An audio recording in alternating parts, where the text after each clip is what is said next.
E aí, alunos do sexto ano, tudo bem com vocês? Eu sou o professor Dimas e hoje a gente vai fazer juntos aí a semana 3 e a semana 4. Vamos fazer as atividades, pode pegar o seu caderno e a gente vai fazendo as atividades juntos aí, ok? Vamos lá. Então, nessa semana a gente vai falar sobre mudanças e permanências.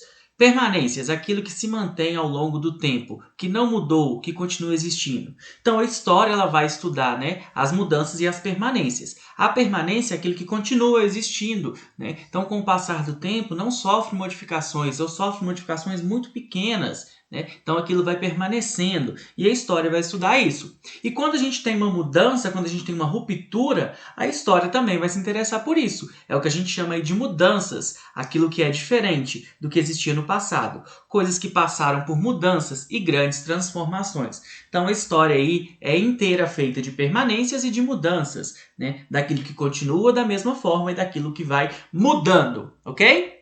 Pessoal, aí eu trouxe para vocês um exemplo de uma mudança e de uma permanência. A permanência que eu trouxe para vocês, o homem medir o tempo, né? Então, o ser humano ele sempre se preocupou em criar formas para poder medir o tempo. E uma mudança? A forma como ele vai fazer isso, os objetos que ele utiliza. Olha só, a gente tem aí no desenho uma ampulheta, né, que é uma forma de medir o tempo, e a gente também tem um relógio. Então aí é uma mudança, né, o objeto que ele utiliza para medir o tempo.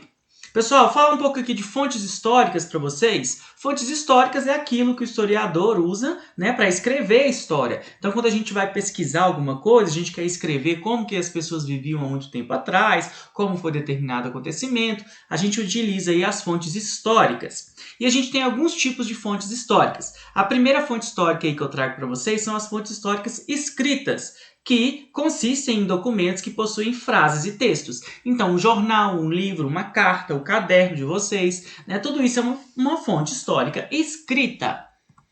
Uma fonte histórica material é tudo aquilo que você pode tocar. Aí a gente tem a imagem, por exemplo, de umas moedas, de um jarro, uma construção. Então, todos aqueles vestígios deixados pelo homem, né, que podem ser tocados, são partes aí das fontes históricas materiais. Fontes históricas visuais ou iconográficas são imagens, pinturas, fotografias, anúncios. Né? Então a gente tem três imagens aí, ó. A gente tem uma pintura rupestre, um quadro e também uma fotografia. Tudo isso são fontes históricas visuais. Fontes históricas orais. As fontes históricas orais são fontes que envolvem a fala. Em sociedades que a escrita não é dominada por todos os seus membros, como algumas comunidades indígenas, por exemplo.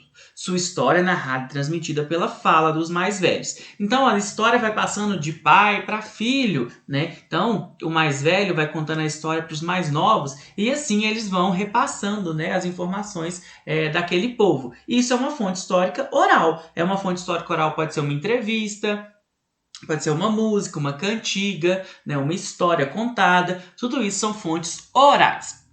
Pessoal, eu já falei para vocês na nossa primeira aula essa frase aí, ó, a história é o estudo dos homens no tempo. Então, já que a história estuda o surgimento a partir do momento que surgiu o homem, quando surgiu o homem?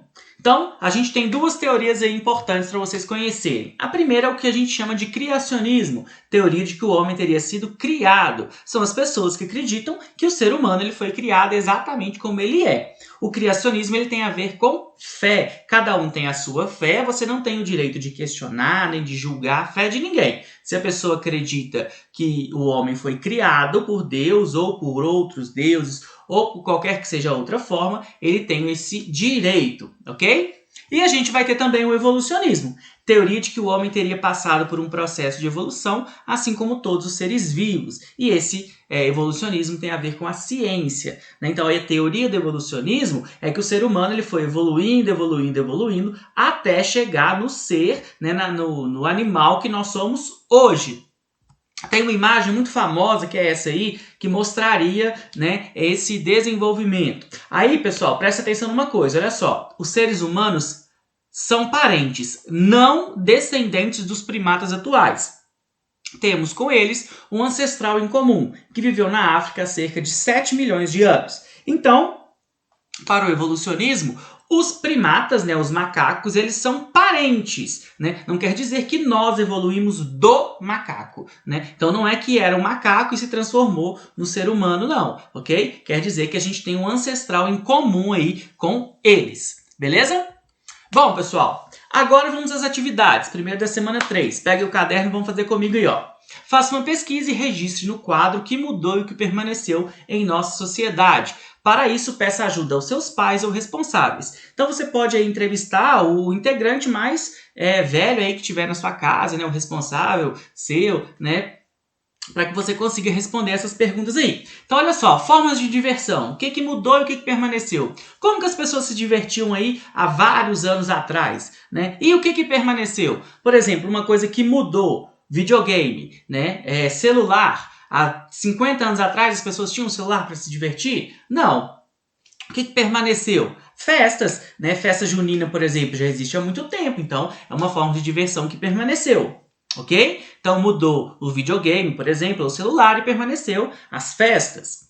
Vestuário, roupas, o que mudou? Vamos pensar o seguinte, as roupas que a gente usa hoje são iguais às que as pessoas usavam há muito tempo atrás? Pensa, por exemplo, as mulheres. Hoje, né, tem as saias, tem aqueles shorts curtos. As mulheres sempre puderam usar esse tipo de roupa? Não, né? A gente sabe que antigamente elas tinham que usar saias muito compridas, né? Então, isso é uma coisa que mudou. Então, as roupas das mulheres, né? E o que permaneceu? Teve coisa que permaneceu, como, por exemplo, o terno, o vestido de noiva. Muitos anos atrás as pessoas usavam isso e hoje em dia ainda continuam usando. Vamos lá, brincadeiras infantis. O que mudou e o que permaneceu?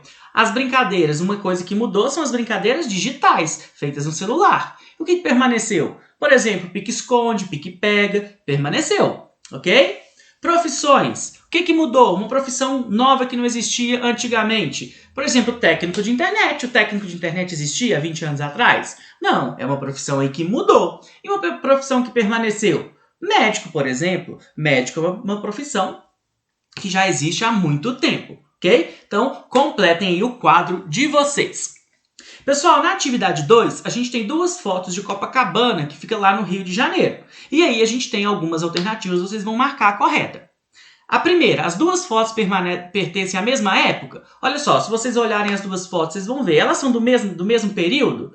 Claro que não, né? São totalmente diferentes. A paisagem foi modificada com o passar do tempo? Olha, isso aí pode ser que esteja certo. Olha, a paisagem deu uma mudada, né? Vamos ver as outras alternativas. O número de residências diminuiu com o passar do tempo? Presta atenção, tem menos pessoas, menos prédios? Não, né? Essa aí tá errada. O número de moradores diminuiu com o passar do tempo. O número de pessoas que estão morando aí também diminuiu? Não. Então a certa é a segunda, né? A letra B aí, ó. A paisagem foi modificada com o passar do tempo, ok? Então respondam aí no caderno de vocês. Agora vamos às atividades da semana 4. Então na semana 4, a gente tem aí um trecho e algumas imagens, né? Então aí tem falando, olha só, todas as pessoas têm uma história, e não apenas as pessoas, mas tudo possui uma história. A música que ouvimos, as roupas que vestimos, os alimentos que comemos, as cidades, os países, o mundo. Os seres humanos sempre deixaram algum tipo de registro histórico. Nossos indígenas, por exemplo, deixaram registrado o seu cotidiano, enfeites com penas de pássaros, objetos de cerâmica e pinturas em cavernas.